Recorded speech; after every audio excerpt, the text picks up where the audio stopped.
በኢትዮጵያ ውስጥ የነበረው ቡድንም በኤርትራ በኩል የነበረው ቡድንም ያንን የማስፈጸም ህጋዊ ሞራል ወይም ህጋዊ ዋስትና አልነበራቸውም። ሉዓላዊ የሆነ የባህር በር ነው። ኢትዮጵያ የባህር በር በማግኘቷ ቁጥር 1 የምትጠቀመው ኤርትራ ነች።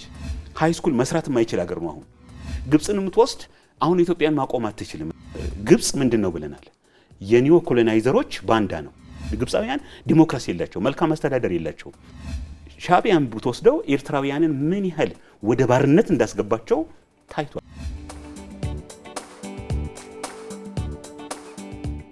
ሀገራት ሉዓላዊነታቸውን አስከብረው ለመቀጠል ብሔራዊ ጥቅምን ቀይ መስመራቸው ያደርጋሉ። ብሔራዊ ጥቅም ከውስጥም ሆነ ከውጭ የሚቃጡ ጣልቃ ገብነቶችን ለመመከት በምጣኔ ሀብት ተወዳዳሪ ለመሆንና ከሀገራት ጋር ጠንካራ ግንኙነት ለመፍጠር ቁልፍ መሰረት ነው። ሰላም ጤና ይስጥልን ተመልካቾቻችን፣ በዚህ ዙሪያ አጠር ያለ ውይይት ለማድረግ እዚህ ስቱዲዮ እንግዳ ጋብዘናል። እንግዳችን እንኳን ደህና መጡ። እንኳን ደህና ቆያችሁ።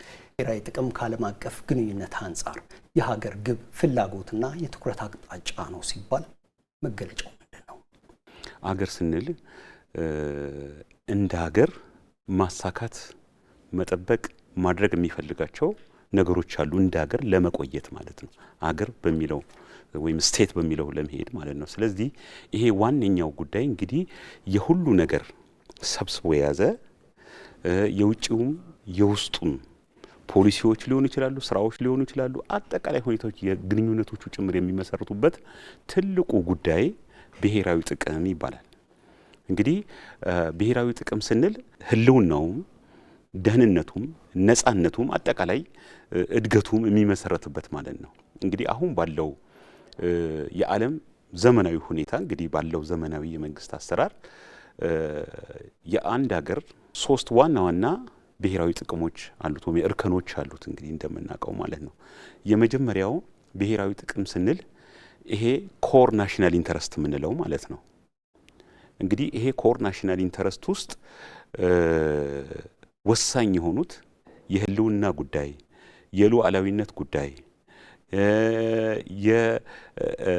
የነጻነት የኢንዲፔንደንስ ጉዳይ፣ የክብር ጉዳይ እና ትልልቅ ይሄ ቫልዩ የአገር ቫልዩ የምንላቸው የሚካተቱበት ነው እዚህ ውስጥ ላይ ማለት ነው። እንግዲህ የአገር ቫልዩ ኮር በምንለው ማለት ነው። ወይም በሌላ አነጋገር በእነዚህ ጉዳዮች ላይ መንግስታት ማንኛውም እርምጃ ለመውሰድ ይገደዳሉ ወይም ማንኛውም ውሳኔዎች ፊት ለፊት ነው ያሉት ማለት ነው። አልፎ አልፎ በእነዚህ ውስጥ ባሉት ሁኔታዎች ውስጥ ለዲፕሎማሲ ወይም ለድርድርም ቦታ አይኖራቸውም። ለምሳሌ ያህል አገራት በሉዓላዊነታቸው ላይ አይደራደሩም። አገራት በሶቨርኒቲያቸውን እንግዲህ ሶቨርኒቲ ስንል የመወሰን ነጻነታቸው ማለት ነው። በውስጥም ሊሆን ይችላል፣ በውጭ ጉዳይ ሊሆን ይችላል። በመወሰን ነጻነታቸው ላይ አይደራደሩም። ይሄ ሉዓላዊነት ነው ይላል። ለምሳሌ አገራት በቴሪቶሪያል ኢንቴግሪቲያቸው ጉዳይ ላይ አይደራደሩም። ይሄ ዜሮ ቶለራንስ ያለበት ማለት ነው። በዚህ ጉዳይ ላይ አይደራደሩም። ሁለተኛው ረድፍ ላይ የሚቀመጡት የሚቀያየሩ ፖሊሲ ወይም አይዲዮሎጂ ነገሮች አሉ። አሁን አይዲዮሎጂ ቀይ መስቀልና አይደለም፣ እንደ ሁኔታው እየተቀያየረ ዜጎችን አንድ በማድረግ ለአንድ ጉዳይ የሚያሰልፍ ነው። ስለዚህ ሁለተኛው ካቴጎሪ ውስጥ እነዚህ የሚቀያየሩ ነገሮች ሆነው እናስቀምጣለን ማለት ነው። ስለዚህ ሁለተኛው የብሔራዊ ጥቅም እዚህ ውስጥ ይካተታል ማለት ነው። ሶስተኛው ይሄ ተርሸሪ ናሽናል ኢንተረስት የምንለው ማለት ነው። እንግዲህ አገራት በዓለም አቀፍ በአህጉር አቀፍ ሁኔታዎች ውስጥ እንደ ሁኔታው እያዩ የሚሳተፉባቸው የሚያስፈጽሟቸው ናቸው። ስለዚህ እነዚህ ተርሸሪ ናሽናል ኢንተረስት ብለን የምናስቀምጣቸው ሁኔታዎችን ግምቶች ውስጥ እያስገባን የምንወስዳቸው አካሄዶች ነው። ስለዚህ ብሔራዊ ጥቅም ስንል ማንደረደርባቸው ቀይ መስመር የሆኑ አሉ፣ በሁለተኛ ደረጃ የምናያቸው አሉ፣ በሶስተኛ ደረጃ የምናያቸው አሉ። ሀገራት በየጊዜው የሚያወጧቸው ፖሊሲዎች፣ ስትራቴጂዎችና እቅዶች ከብሔራዊ ጥቅሞቻቸው የተቀዱ ናቸው። ከዚህ አንጻር የኢትዮጵያ ብሔራዊ ጥቅም የትኩረት አቅጣጫዎች ምንድን ናቸው ማለት ይቻላል? ኢትዮጵያ ከለውጡ ወዲህና ከለውጡ በፊት ብሔራዊ ጥቅሞቿን አርቲኩሌት ያደረጉበት መንገድ ይለያያል። ከዛም በፊት ባለው ማለት ነው። ለምሳሌ ያህል አሁን ከውጭ ጉዳይ ፖሊሲ ብንጀምር ማለት ነው። ለምሳሌ ያህል የኢትዮጵያ የውጭ ጉዳይ ፖሊሲ በየመንግስታቱ ያለ ሁኔታ ይለያያል። የትኩረት አቅጣጫቸው ለምሳሌ ያህል ማለት ነው በቀዳማዊ ኃይለ ሥላሴ ጊዜ ወደ ምዕራቡ አድልቶ ምዕራቦቹን በማካተት የሚካሄድ አፍሪካ ጉዳዮችንም ያነሳሉ። ኦፍ ኮርስ እዛ ላይ ያሉ ነገር ግን ወደዛ ትንሽ ያደላ ነበር። በደርግ ሰዓት እንደምታውቀው ወደ ሶሻሊስት ካምፑ ያደላ ነበር። በኢፒአርዲኤፍ ጊዜ ደግሞ ኮንፊውዝድ የመሆን ጉዳይ ነበረ።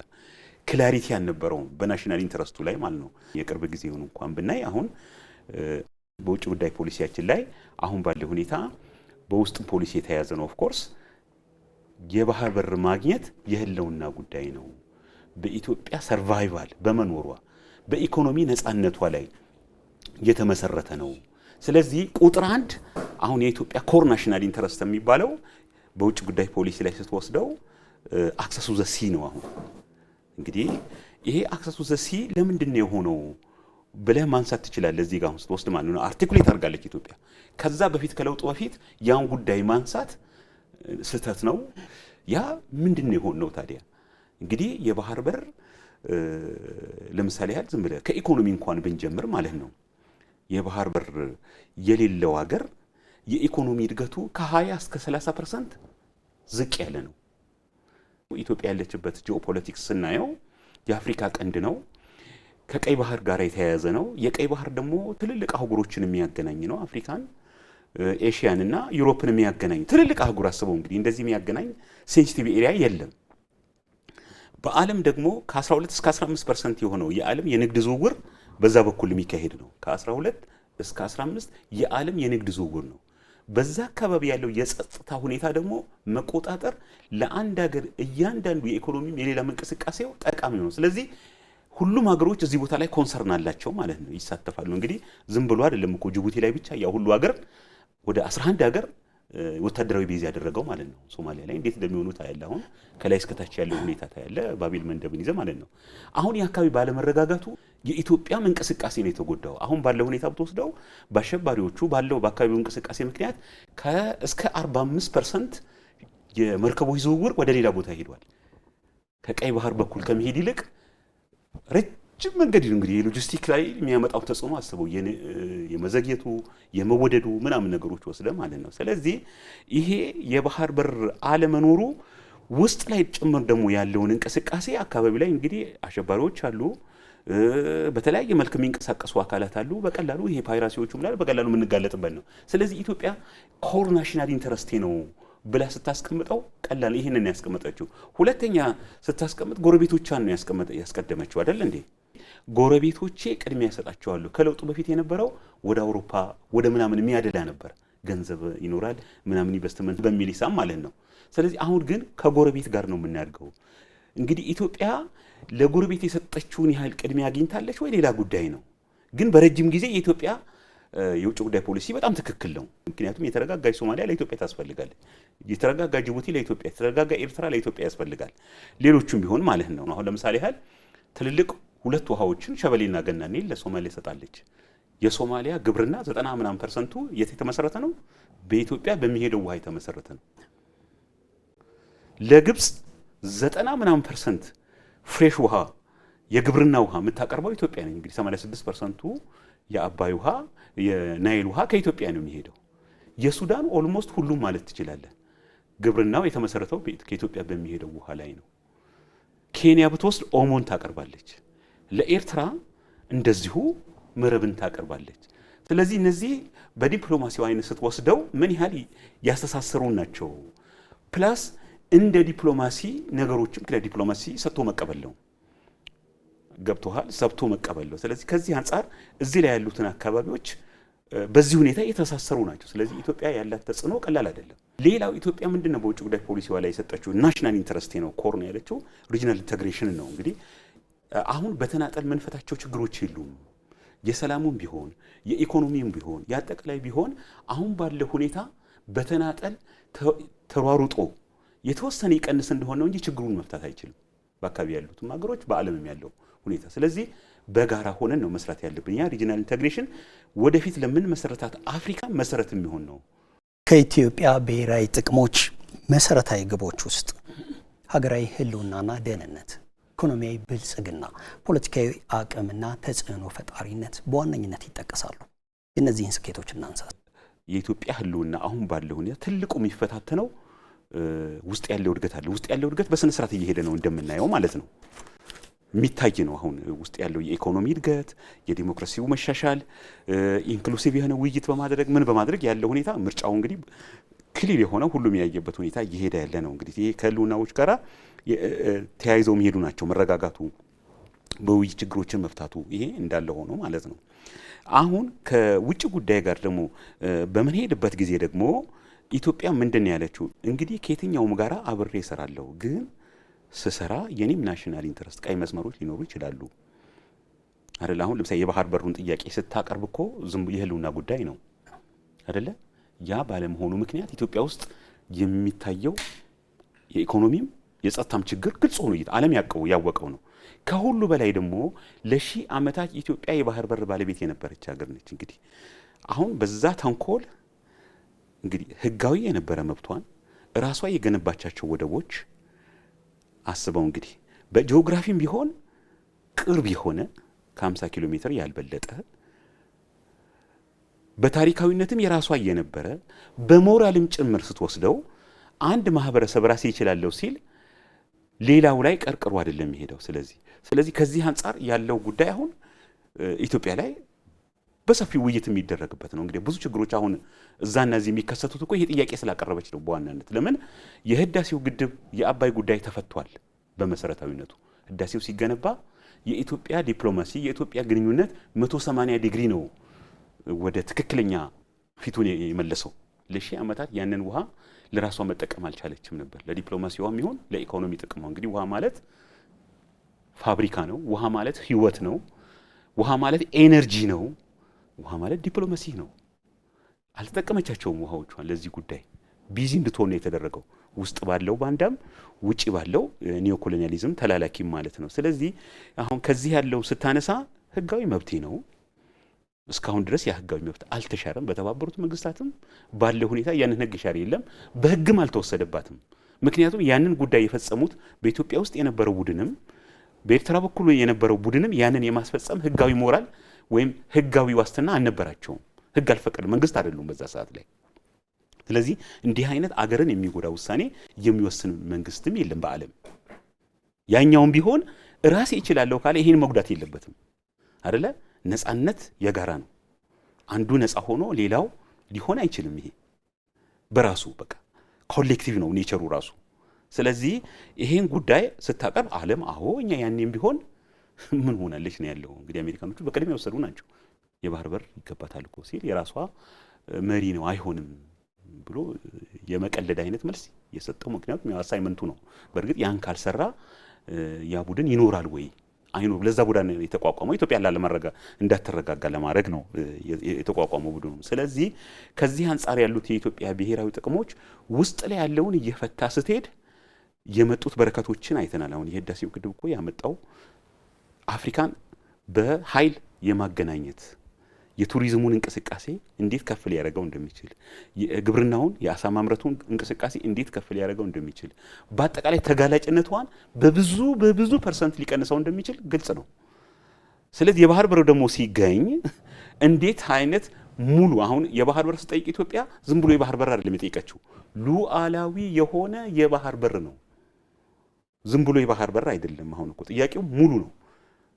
ሉዓላዊ ሶቨርን የሆነ አክሰሱ ዘሲ ነው የቀረበው። አርቲኩሌትድ ሆኖ ነው የቀረበው።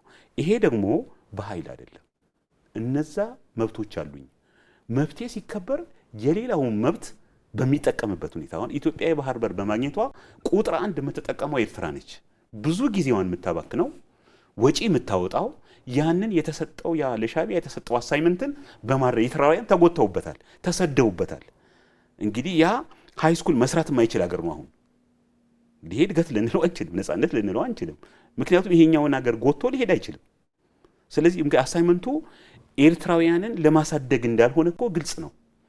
ኢትዮጵያውያንንም ለመጉዳት እንደሆነ ምንም ጥርጥር የለውም። ግብፅን የምትወስድ አሁን ኢትዮጵያን ማቆም አትችልም። እንደውም የባህር በር በሚመለከት እኮ ግብፅ ኢትዮጵያ ላይ ተጽዕኖ ማሳደር አትችልም። ማንኛውም ሀገር የባህር በር ራይቱ እስከ 12 ማይልስ ነው። ግብፅና ኢትዮጵያ ደግሞ ያላቸው ዲስታንስ አስቡ፣ መሀል ላይ ያለው ዲስታንስ ማለት ነው። ስለዚህ ዝም ብሎ ጊዜውን ያባክናል እንጂ ልክ እንደ ህዳሴው ግድብ እውን የሚሆን ጉዳይ ነው። ኢትዮጵያ አሁን ወስና ይዛለች ያን ጉዳይ። ዜጎቿም ይሄንን አምነውበታል። ዓለም ይሄን ተቀብሎታል። የተባበሩት መንግስታት ዋና ኃላፊውንም አይታል። ኢትዮጵያ የባህር በር ይገባታል።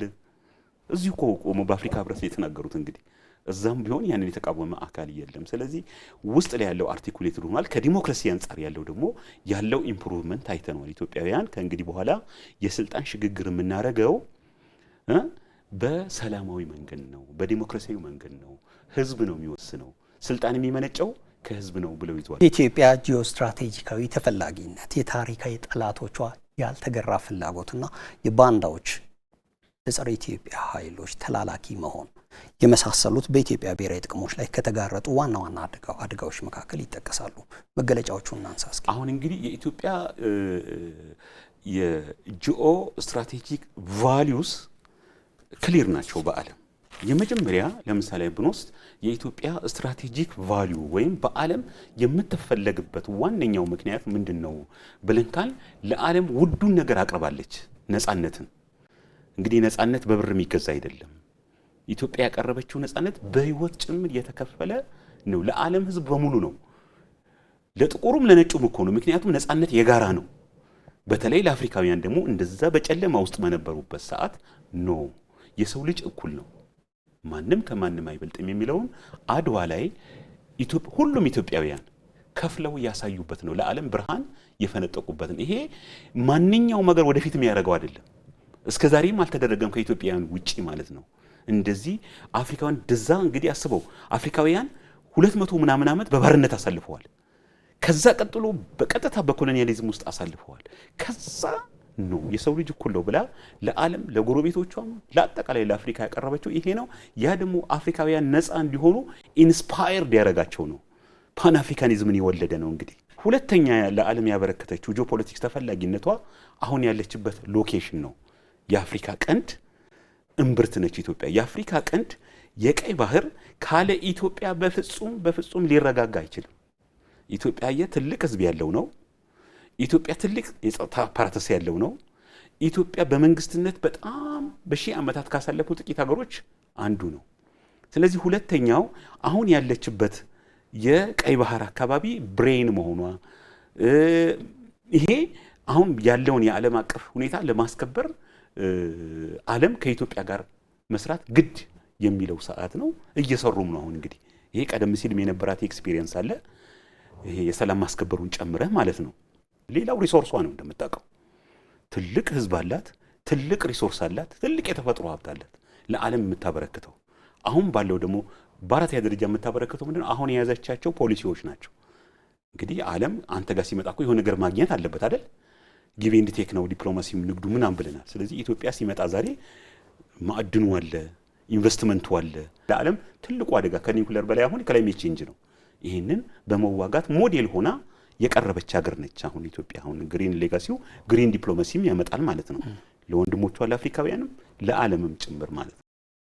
የተረጋጋችና የጠነከረች ኢትዮጵያን ላለማየት ጽምዶ በተሰኘ የዳቦ ስም ከውስጥም ይሁን ከውጭ የተደራጁ ጸረ ኢትዮጵያ ኃይሎች ድብቅ ሴራ ምንድን ነው ማለት ይቻላል? ይሳካላቸዋልስ? ይሄ ጽምዶ የምንለው ነገር ዝም ብለህ ከዲፕሎማሲውም ከዓለም አቀፍ ግን ከኢትዮጵያ ታሪክም ስትወስደው አዲስ ነገር አይደለም። ኢትዮጵያ በታሪኳ ካላት ነጻነት፣ ካላት የተፈጥሮ ሀብት፣ ካላት ይሄ ጂኦፖለቲካል ቫልዩ የተነሳ ብዙ ጊዜ እንዲህ አይነት ነገሮች ያጋጥሟታል። እንግዲህ አድዋም የመጣው እኮ ከዛም በፊት በጽምዶ እኮ የመጣ ነበር። የግብጽ ጦር አይደለ? የግብጽ ሁሉም እንግዲህ ግብጽ በሁሉም ተገዝቷል ማለት ነው። በአምስት ሀገር ሲገዛ ከጀርባ ሆኖ የኢትዮጵያን አባይን ለመቆጣጠር የኢትዮጵያን ተፈጥሮ ሀብት ለመቆጣጠር ያልመጡበት ጊዜ የለም። ለብቻቸው አልመጡም። ሲመጡም ጽምዶ እየሆኑ ነው የመጡት። ጣሊያንም ሲመጣ እንደምታውቀው እንደ ጽምዶ ሆኖ ነው የመጣው። ቱርኮችም ሌሎቹን ከዛ በፊት የነበሩት ነገሮች በሙሉ ጽምዶ አዲስ አይደለም። ውስጥም ያለው ቡድን አለ፣ ውጭ ያለው ቡድን አለ። አሁን ያሁኑ ጽምዶ ለየት የሚያደርገው አሁን የሚያታልልበት መንፈስ የለውም። ለምሳሌ ያህል ቀደም ሲል በማታለልና በማጭበርበር የባህር ወደብ እንድታጣ ተደርጋለች ኢትዮጵያ። ያ ቀደም ሲል በጽምዶ ተይዞ ኢትዮጵያ ውሃዎቿን በተለይ አባይን እንዳትጠቀም ተደርጋ ነበር። እንግዲህ ትንሽዬ ብድር እንኳን የቴክኒክ ድጋፍ እንኳን እንዳታገኝ ማለት ነው። እንግዲህ በራሳችን ወጪ ነው የተሰራው ህዳሴው ግድብ ንጹህ በሆነ በራሳችን ብር ነው። እንግዲህ ሌሎቹ የሞራል ድጋፍ አድርገውልናል፣ የዲፕሎማሲ ድጋፍ አድርገውልናል። ገንዘቡ ግን ከእያንዳንዱ ኢትዮጵያዊ የተወጣጣ ነው። ስለዚህ ጽምዶ ማለት አሁን በተለይ ቲፒኤልኤፍ እና ሻቢያ ራሳቸው ከመጀመሪያውኑ ባንዳ ናቸው። ለምሳሌ ግብጽ ምንድነው ብለናል? የኒዮ ኮሎናይዘሮች ባንዳ ነው፣ ተላላኪ ነው። ራሱ ለግብጻውያን አይደለም የሚሰራው። ለግብጻውያን ቢሰራ እኮ ከኢትዮጵያ በስተቀር ከኢትዮጵያ የበለጠ ወዳጅ የለውም። አባይን ምሰጥ አገር ነች እኮ፣ ውሃን፣ ምግብን፣ ህይወትን ምሰጥ አገር ነች። ግን ተላላኪ ስለሆነ ለግብጻውያን ዲሞክራሲ የላቸው፣ መልካም አስተዳደር የላቸው። አሁን ባለው ሁኔታ የግብጽ ኢኮኖሚ በጣም አደጋ ውስጥ ገብቷል ተብሎ ከሚታይ አገር ነው። እንግዲህ ኤርትራንም እናቀው ነው። እንግዲህ ለምን ያ ዋናው ላኪው ራሱ እንደዛ የተውናበደና የደከመ ከሆነ ሻቢያ ደግሞ ምን ያህል በተዛባ አካሄድ አሸባሪዎችን በመፈልፈል በማሰልጠን ላይ ነው አሁን ያለው። ቲፒኤልኤፍ ደግሞ የሱ እንደገና ሌላ ተላላኪ ነው። ስለዚህ ከተቋቋሙበት ዓላማ ውጪ ይሄዳሉ ተብሎ አይታሰብም። ምክንያቱም ኦልሬዲ ፖለቲካሊ ሞተዋል፣ በተግባር ታይቷል። አሁን ቲፒኤልኤፍ ኢትዮጵያ ውስጥ ለውጥ ያመጣል ብሎ ማንም ያስብ የለም። ከኢትዮጵያውያን ግልጽ ሆነው አይተውታል። ትልቅ ድል ነው ለኢትዮጵያ። ሻቢያን ብትወስደው ኤርትራውያንን ምን ያህል ወደ ባርነት እንዳስገባቸው ታይቷል። ዓለም የመሰከረው ጉዳይ ነው። ስለዚህ አሁን ያለው ጽምዶ ከነዚህ ቡድኖች የሚመነጭ ስለሆነ ሌሎች አካሎች እዛ ውስጥ እንገባለን ቢሉ ከማፈር ከመድከም ከመዋረድ ውጪ ለኢትዮጵያ ነጻነት ለኢትዮጵያ ትልቅነት ያመጣሉ ተብሎ በፍጹም ሊሆን ምክንያቱም እነሱ እስኪሞቱ ድረስ ይሄው ነው ራዲካላይዝ የሆኑበት ጉዳይ ስለሆነ ማለት ያምሮ ለውጥ ያደረጉበት ጉዳይ ነው። የሀገሬ ወደብ አገሬ እንድታድግ አገሬ ወደፊት እንድትሄድ ያደርጋል ብሎ ማንም አያስብም። ስለዚህ ጽምዶ በኢትዮጵያውያን ከጅምሩ ዴድ ኦን አራይቫል ትላለህ አይደል? ሲፈራገጡ ቢውሉ አሁን ኢትዮጵያን ኮንሸስ የሆኑበት ጊዜ ስለሆነ ያ ጽምዶ መምጣቱ አይገርምም። ሲጀመር የከሸፈ ነው። እንግዲህ በኢትዮጵያ ብሔራዊ ጥቅምና መሰረታዊ ጉዳዮች ላይ የነበረን አጠር ያለ ቆይታ ይህን ይመስል ነበር። እንግዳችን ለነበረን ጊዜ በእጅጉ እናመሰግናለን።